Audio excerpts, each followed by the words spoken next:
We're here at the Angelica Cinema Outpost. It's a pop-up in Washington, D.C., a really cool area of D.C., too. I'm interested in exploring it later on tonight. But we're here at the Angelica for a film screening.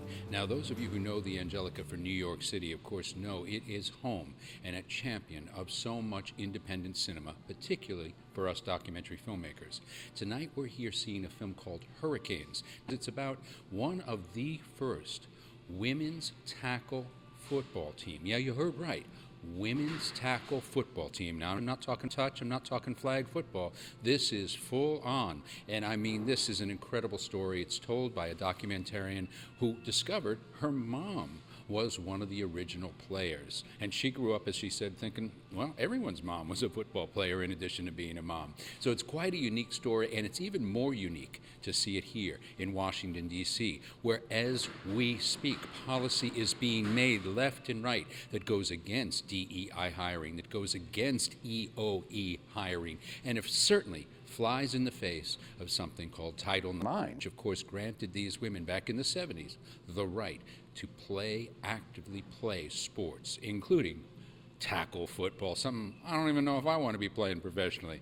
But let's go on in, lean into the cinema, lean into the discussion that we're going to have also with Gwen Young, who's here hosting the event. Come on in, join us. Let's get paid. Let's get paid. I was talking to a guy, he's like, do you play sports? Yeah, I play football. He's like, football? People don't like the idea of women hitting each other at 1,000,000 miles an hour. As women, it's like, why wouldn't we want to play America's game? Did you know that there was a women's football league in the 1970s? No, I did not know that. Take one, Mark. This is my mom, Basha. She played full tackle football on a team called the Houston Hurricanes. As a kid, I genuinely believed that everyone's mom played football. I now know that to be untrue. The league was started by a talent agent. He thought that maybe the women would play in skirts. So the women showed up and they were like, well, you placed an ad for football. We want to play football. Football coaches are writing letters to President Ford that say, Dear Mr. President, please don't destroy the sport that we know you love. There was actually a sign on the door of my high school gym, no girls allowed. Why can't we go in there? We need to be strong too. If this is the space that we're not supposed to play, when we do this, we can shift culture. You were all fighting for a common goal, and that was the right to play football. I can literally say that football saved my life. It was just like a family. I wanted to play football. There were other women who wanted to do the same thing, and together, what could we accomplish? You know, my goodness, what might we accomplish if we do this? Do not go where the path may lead. Go instead where there is no path and make a trail.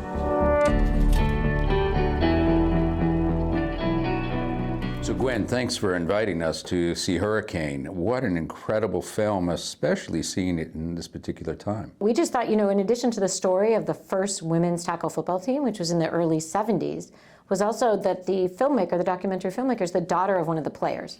So there's a couple angles about, you know, women wanting to play a man's sport and not create a separate sport for women. But what a great film. What a fantastic story. And to see this film, look, I could have probably seen a preview of it in New York, LA, or even in Texas, of course, where the filmmaker and her mother are from. But to see it here in Washington, D.C., that is currently making policy that really flies in the face of what we just saw. Absolutely. The town of policy, as you and I know. This is where we talk about policies that affect the nation and the state. So it's such a great time. And D.C. itself, the D.C. Divas, is our women's tackle football team. Yeah. Right? And we met the coach tonight, too, of that coach and owner, right? Yeah. Let's be honest. Women in sports is this year. Caitlin Clark in basketball, the Olympics, we had 50-50 in the medals and the governing. Like, it's a time. So what an exciting moment to sit in a town where we're talking about policies in the workplace, industries, the sports industry is fantastic and a really growing and evolving industry. But to go at that and everything we're talking about and to worry, at least, that things are facing a draconian change. How real is that? I mean, you've got your finger to the pulse being here. I'm just reading press and media and talking to my colleagues. Well, I think it's real in a couple of things, right? It's real in the government. What is happening in the government is real, right? There's freezes in spending. There's discussions of the Equal Opportunity Employee and the Employment Commission. What are you tracking? What should you not be tracking? Right? There's an efficiency of government argument, which is impacting everybody. But also in the corporate sector space, where Women Business Collaborative works, when we work with companies, this challenge and pushback has been going on, I would say for at least 18 months, right? And while there's been a commitment for 30 years, we're starting to see legal challenges, if not challenges in the media, right? Let's make sure everyone's included. Let's make sure we're not discriminating. And the irony is we have the same arguments. We don't want discrimination. In fact, we do not want to discriminate against men or women. The Ruth Bader Ginsburg on the basis of sex, right? So much of course, what this is all about inherently is Title IX, which enabled women to play, didn't it? Foundation that said you can't discriminate, so it's not just the ability to play the sports, it's the equal facilities, it's having the fields, it's having the locker rooms, it's the ability to play intramural together. First soccer team I played on was boys and girls, right? And that's all up in question now. I mean, I think we've gone to such an extreme to assume that there is a discrimination because the aim is equity, I think is an argument we need to have more of. And to not dismantle legislation that has allowed women to not only be athletes, but we were just talking 2 minutes ago about be managers, be coaches, invest into sports team. People like Cint Marshall, people like Sheila Johnson, Linda Alvarado. These are women who own sports teams, right? These are just talking about the owners. We're not even talking about coaches and players, right? And someone like Linda is a powerhouse of a female business mind, let alone a team owner. Well, look at her and look at Michelle Kang in the past year, right? She is an owner. Before she was an owner of the Washington Spirit, she started her own business, a medical tech business. And now she's committing $15 million to women-owned businesses. And she's founded another business that's focused on the women athletes themselves. And so it's interesting that now that you want to take the foundation away that has given rise to an industry and a sector where women are playing sports, they're coaching and they're governing. But as you said, and for what reason, right? If we all agree on the same thing as not discriminating, let's not dismantle those things that allow for equity or equal opportunity. Well, we're also talking a lot about women because that was triggered, of course, by the film this evening. But even if I put myself in the role, rather uncomfortably, I'll admit it, as the identifying white, let's say straight and middle age, I have been allowed to feel to some degree that this isn't about me and it almost excludes me. But yet what we're talking about, particularly in someone of my age, I'm impacted or will be impacted by ageism. Aren't I protected equally under these rules? Well, it's interesting, like you said, because as we've had these conversations, ageism and age, that could be under that banner of diversity, equity, inclusion, right? We know groups like AARP that do the research. We have an aging population that's creating a strain on the economy broadly because we have a large aging population over 50, not enough doctors to serve that population. But to your point, and I would argue, while white, straight men may not be a protected class in the everyday language,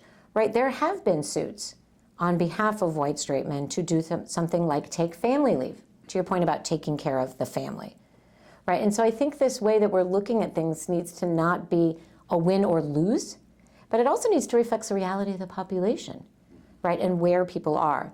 And we know in the workforce that ageism is alive and well. The over 50 crowd is not as attractive for people to hire as the under 50 crowd for all of those reasons. Rub it in. I know. I'm with you. I'm with you. Well, even before Title IX, of course, there was the EOE, right? Well, what I think is interesting is that these foundations were set up in a time when we were trying to create voting rights and civil rights, right? So we set all this up, in the mid to late 60s, right? We were trying to set this up so that we could look at the population and people could get jobs, people could vote, and people could be a part of the economy. Now, as we know, policies come and go. We go to extremes. Politics has gone to the extreme in both parties, so politics aside.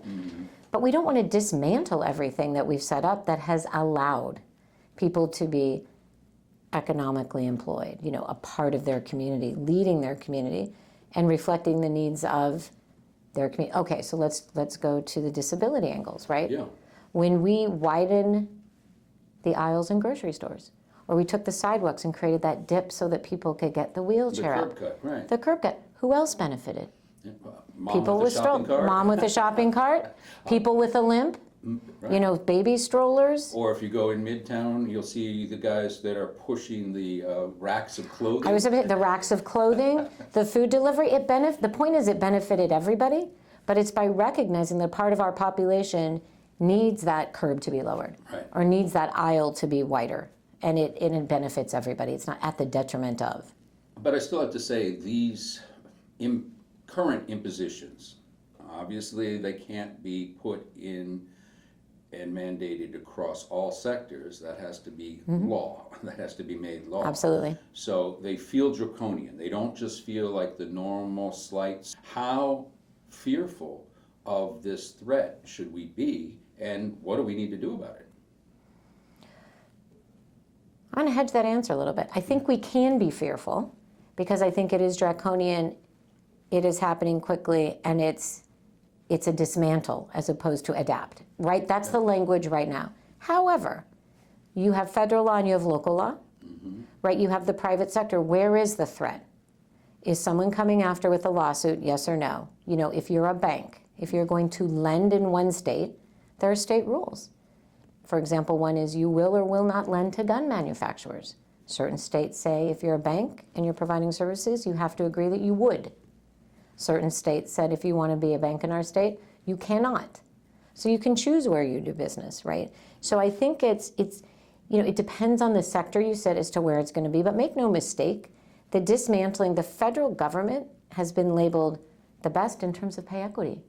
For disclosure, we have bans, we have steps, you know where everybody is, right? So from a pay equity standpoint, the first experiment with diversity and success has been in the US military. Yes. So right, the government has been the forefront of being able to lead in diversity, equity, inclusion, if that's what we're going to call it, right, whatever we call it, or providing equal opportunity. And so to dismantle the systems that support that, that is a problem.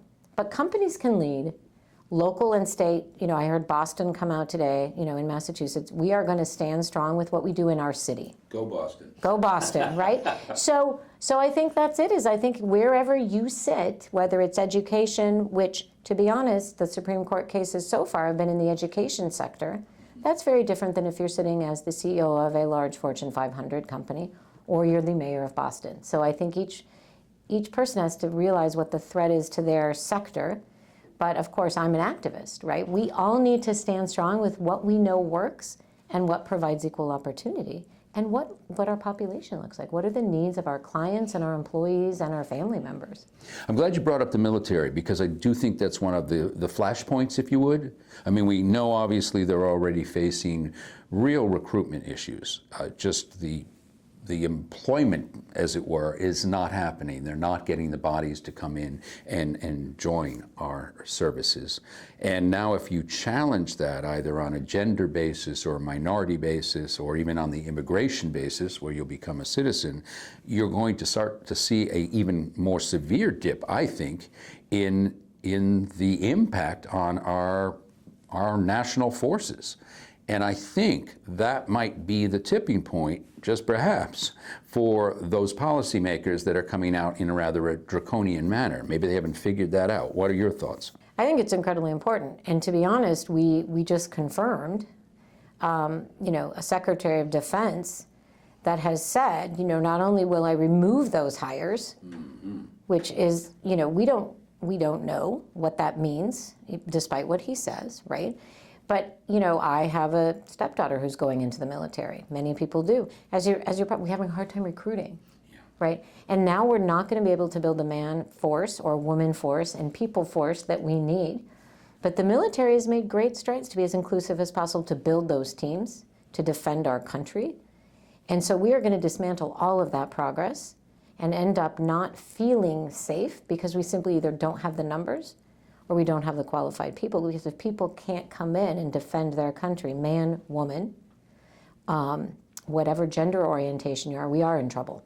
We are in trouble. And I do think it's dangerous when people assume that a white Latin man, a black woman, or a woman was hired simply because of that one characteristic. You know, not because of their skill set, not because of what they did, to, we had the Secretary of the Air Force who was a woman. Let me loop back to corporations too, because of course we've seen them on both sides responding. Those that are keeping DEI in place, thank you very much, and those that have gotten rid of DEI. And I wonder, is that a righteous break from an old policy and they want to start anew, or is this a real dangerous issue? I think right now in the corporate culture, they're looking at it as an opportunity to do this right, meaning to build a workforce or a supplier diversity program that makes sense, right? And so corporations last year started changing DEI to culture and organizational development. So the terminology changed. We saw the same with ESG, right? So you go on corporate social responsibility. But to your point, I think those companies that want to do it even right, even Walmart, who said we're getting rid of DEI, they still have strong supplier diversity programming for producers in Africa and the Caribbean, which is arguably diverse, right? Because you can't roll back that, or a Coca-Cola, who I have not seen what they've said, cannot roll back the supplier diversity work that they're doing. So I think part of it is corporations are either standing strong or they're quietly standing strong by saying, okay, now how do we do this right? We have a workforce that we want to keep. The tech sector has a workforce they want to recruit, right? People are trying to get people. We see the headlines saying, the Gen Zs keep switching jobs. I can't hire people, right? But I think also the companies are saying, we probably did go at an extreme, or it was just a tick box, right? I mean, we know that we want to measure, we want data, we want to know what's going on. You can't have progress if you can't measure it. But we also can't be too far to one extreme of just ticking a box and everything is okay. And that's where that word inclusion or belonging came into the conversation. So I think companies are really looking at, how do we get this right? How do we set this up so that we're still being able to do the good business, bring up those good people, whoever they are in our business, and build out our leadership? Let me give it another angle, because I told a little story about how I wanted to do some good in the world, and I went to volunteer for a nonprofit organization. And they said, well, that's great, that's wonderful. Check out our affinity groups on our website. So I diligently did that, and I think there were 4 or 5 of them, and I went to try and figure out where I fit in on those affinity groups. And I think the one, I forgot all of them, but the one that I identified with and as the language goes, was the Young Urban Professionals group. Now, I identify as urban because I'm a New York City born and bred guy, and I grew up where I was the diversity in those neighborhoods, but they may not consider me urban or identify me as urban, and for that matter, young professional. Well, I'm very young-minded. I pride myself on that. But do they consider me a young professional? So I wonder how much of it is about how you're seen or worry that you're seen. And in this case, both they and I lost out because I didn't volunteer. I think that's interesting, and I think you're right. I think in fighting for no discrimination, we started to be exclusive. Like when I worked on my overseas project, I was like, the men would say, why don't we get the same training that the women are getting? Like, a very good point, right? And I think we've got 5 or 6 generations in the workforce. And we say you can mentor, sponsor, and get engaged at any level. So don't just stick with your one group, right? There still need to be safe spaces for experiences people are having or lives they lead that don't look like you or I. But I think we're going to push to a more sort of inclusive way that people can either find an affinity group that works for them or come into the affinity groups and be a part of the work that they're doing, right? And something in where they are. I mean, I look at the extreme on the woke culture, whereas I have friends whose children grew up across the continent of Africa. They worked overseas, right? These kids grow up and they grow up with, like the clothing. And so if the kids were laughing a couple years ago and they're like, I can't wear my pants from African cloth because people say I'm appropriating. Except that I spent the first 16 years of my life there, so I'm actually not appropriating. That's what I wore, and that's what I like to wear. So, and I use that example just because I think that's where the extremism got a little much, and we want to come back and be inclusive where we appreciate each other's, we appreciate the differences, and we're going to have to appreciate, that we have to have affinity groups and groups where people can join and be a part of the work that we're all doing. So much of this last part of the conversation has been with the next generation in mind, right? The young folk. Is there hope for their future? And if so, what is it? I think the hope from that next generation is that they're actually more inclusive by being able to recognize some of the differences.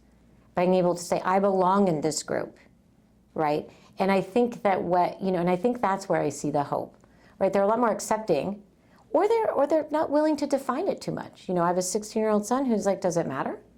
It's a very good question. Does it matter? Yeah, very good right? question. And so I think that there is that hope. And I think they look at this different. And the thing that I have not done yet and I want to do is, how are they reacting to this current narrative right now? What are they thinking? Because I know some of the kids that I hear are like, I don't know what you're all talking, why are we so worried about whether somebody's in this group and not in this group? And of course they might be in that group, and that's fine.